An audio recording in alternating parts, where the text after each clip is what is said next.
السلام علیکم ناظرین، میں ہوں شوکت ملک، آپ دیکھ رہے ہیں فرینڈز ٹی وی۔ جی ناظرین، تو آج ہمارے ساتھ موجود ہیں سابق ایم پی اے ہیں، رہنما پاکستان مسلم لیگ نون ہیں، ملک شہرجہاں روان صاحب۔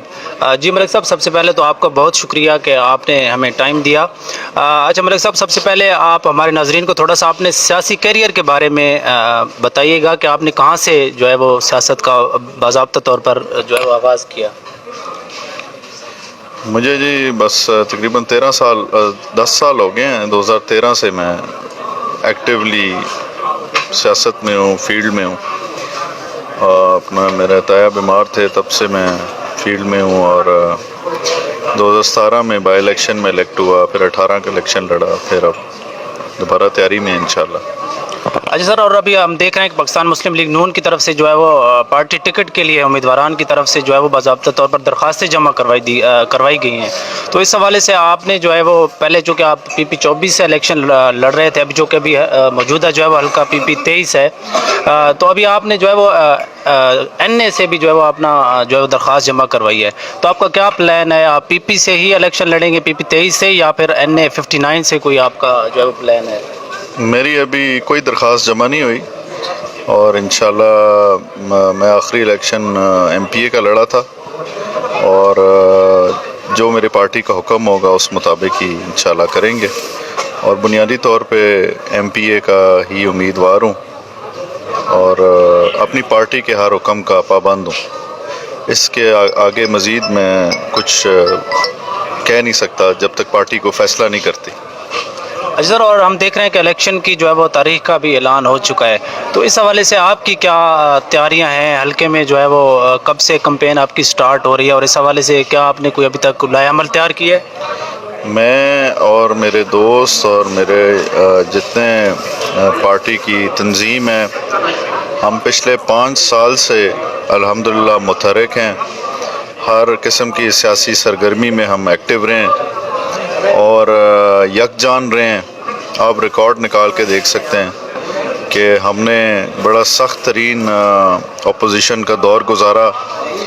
جو سابقہ نمائندے برس سے اقتدار تھے، جس قسم کی سیاست کا سامنا ہم نے کیا، اس کی مثال اس علاقے میں دیکھنے کو نہیں ملتی، اور تمام یہ جو علاقہ ہے، جو ترقیاتی کاموں کے نام پر جو یہاں پہ کام کیے گئے، وہ سب کے سامنے ہیں۔ کوئی منصوبہ ان کا پائے تکمیل نہیں پہنچا۔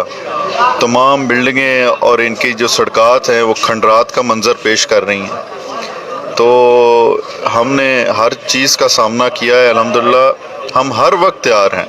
ہم آج سے 6 مہینے پہلے بھی تیار تھے، اور ہم آنے والے وقت میں الیکشن 8 تاریخ کو یا فروری کو اناؤنسڈ ہوا ہے، انشاءاللہ اس کے لیے بھی ہر طریقے سے تیار ہیں، ہر طریقے سے متحرک ہیں۔ میرا اپنے دوستوں کے ساتھ مسلسل رابطہ ہے، اور انشاءاللہ پارٹی نے جو فیصلے کرنے ہیں وہ شیڈیول جیسے ہی اناؤنس ہوگا وہ فیصلے بھی ہو جائیں گے۔ تو انشاءاللہ بھرپور طریقے سے یہاں پر باقاعدہ کمپین کا آپ ماحول جو ہے وہ دیکھیں گے انشاءاللہ۔ اچھا سر، اور میں یہاں پہ جو ہے وہ ضلع تلگنگ سے متعلق بھی سوال کروں گا۔ جیسا کہ آپ کو پتہ ہے کہ پچھلے اتوار میں جو ہے وہ تلگنگ کو ضلع کا درجہ دیا گیا تھا، اور وہاں پہ یہ باتیں یہ ہوتی ہیں کہ جو تلگنگ کو جو غیر فعال کیا گیا، اس میں کوئی نون لیگ کی جو قیادت ہے اس کا کوئی کردار ہے۔ جس طرح پہلے انتظامی افسران جو ہے وہاں پہ تعینات تھے، ڈی پی او تھا، ڈی سی تھا، تو جیسے ہی وہ پی ٹی آئی کی یا چودھری پرویز الہی صاحب جو ہے وہ وہاں سے ایم پی اے کی سیٹ سٹے، اس کے بعد اس کو غیر فعال کر دیا گیا۔ تو آپ کیا سمجھتے ہیں، اس میں کوئی نون لیگ کا کردار ہے، یا آگے آپ کی اگر گورنمنٹ آتی ہے تو آپ جو ہے اس میں کیا کردار ادا کریں گے تلگنگ کو مکمل طور پر فنکشنل کرنے کے لیے؟ دیکھیں جی، سب سے پہلے تو اس پہ نون لیگ کا کردار یا کوئی ایسی بات کرنا، میں یہ وضاحت کر دوں کہ جب یہ ضلع کی فیزیبلٹی پہ پچھلی سابقہ حکومت نے کام شروع کیا، اور جب وہ متحرک ہوئے، سب سے پہلا حمایتی پچھلی حکومت کا جو یہ کام تھا، اس کا سب سے بڑا حمایتی اگر کوئی تھا وہ میں تھا، جس نے وہ پریس کانفرنس کر کے اس میں ان کی حمایت کا اعلان کیا تھا کہ جی یہ ضلع ضرور جیسے بھی بنے۔ اس میں میری کچھ تجاویز تھیں جن پہ خیر عمل نہیں ہوا، وہ اگر کیے جاتی تو بہت بہتر ضلع بنایا جا سکتا تھا، لیکن بہرحال اسی تحصیل کو لاوا کو ضلع بنایا گیا۔ جس میں ہمارے ایک ایم این اے کی سیٹ بھی بدقسمتی سے پوری نہیں ہو رہی. لیکن بہرحال میں نے کہا تھا جتنا بھی بنے جس طرح بھی بنے ہم اس کے حمایتی ہیں اور یہ ضلع ہمارا ہے. اور سیاست سے ہٹ کر میں نے اس بات کا فیصلہ کیا, اعلان کیا اور اپنے دوستوں کے ساتھ مل کر کیا. اور اس کے بعد ہماری حکومت وفاق حکومت بھی چلے گئی. آخری حکومت پنجاب کی ان کی پرویز الہی کی تھی. اور یہ کہنا کہ نون لیگ کا اس میں کردار ہے, اگر اس سے یہ بہتان سے اگر کسی کو نقصان پہنچتا ہے تو وہ سب سے زیادہ مجھے پہنچتا ہے. اگر یہ نقصان میں نے اپنے آپ کو پہنچانا تھا تو آپ خود بتائیں کہ یہ کیسی سیاسی سوچ ہے یا یہ کیسا الزام ہے کہ مطلب میں اپنا سیاسی نقصان خود کروں ایسا کام کر کے. میں جس حد تک ہو سکتا تھا اپنی میں نے آواز پہنچائی. اس وقت چودھری سالک صاحب ایم این اے تھے, رشتہ داریاں ان کی ہیں جہاں پر ہیں جو آپ کو پتہ ہے. اب ظاہر ہے ایک جو sitting M P M N A کی بات ہوتی ہے ایک ان الیکٹڈ بندے کی نہیں ہو سکتی. میں صرف تب ذمہ دار ہوں گا اگر میں ایک الیکٹڈ نمائندہ ہوں گا اور میں انشاءاللہ اسمبلی میں موجود ہوں گا. تب اگر میں اس حلقے کو اس ضلع کو فعال نہ کر سکا تو تب میں ذمہ دار ہوں. ابھی میری کوئی ذمہ داری نہیں ہے. یہ ایک عبوری حکومت ہے, اس بات کو مت بھولیں. یہ ایک عبوری حکومت ہے.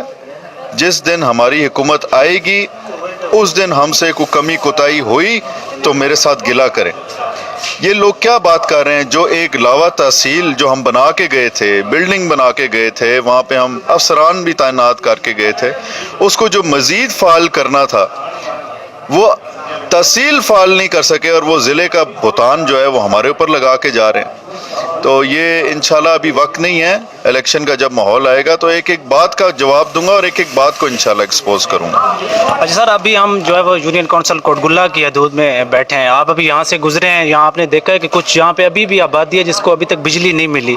اور اس کے علاوہ یہ روڈ جو ہے وہ ڈوک ڈیری سے لے کر تو ادھر ڈوک پٹواری تک یہ جو بیچ میں روڈ ہے یہ بھی ابھی تک جو ہے وہ کچی ہے. تو اگر آپ آگے بطور ایم پی اے منتخب ہوتے ہیں تو کیا ان علاقوں کو جو ہے وہ بجلی کی سہولت دیں گے اور یہ والا روڈ جو ہے اس کے؟ جی انشاءاللہ آپ میرا سابقہ ریکارڈ دیکھ لیں. میں تو 8-10 ماہ ہی ایم پی اے رہا ہوں. اس دوران جو مجھ سے ہو سکا وہ ایک ڈھکی چھپی بات نہیں ہے, سب کے سامنے ہے. آپ کے خوشحال گڑھ کی مثال دیکھ لیں, پہلی بجلی کا کھمبا میری گرانٹ سے ہی لگا تھا.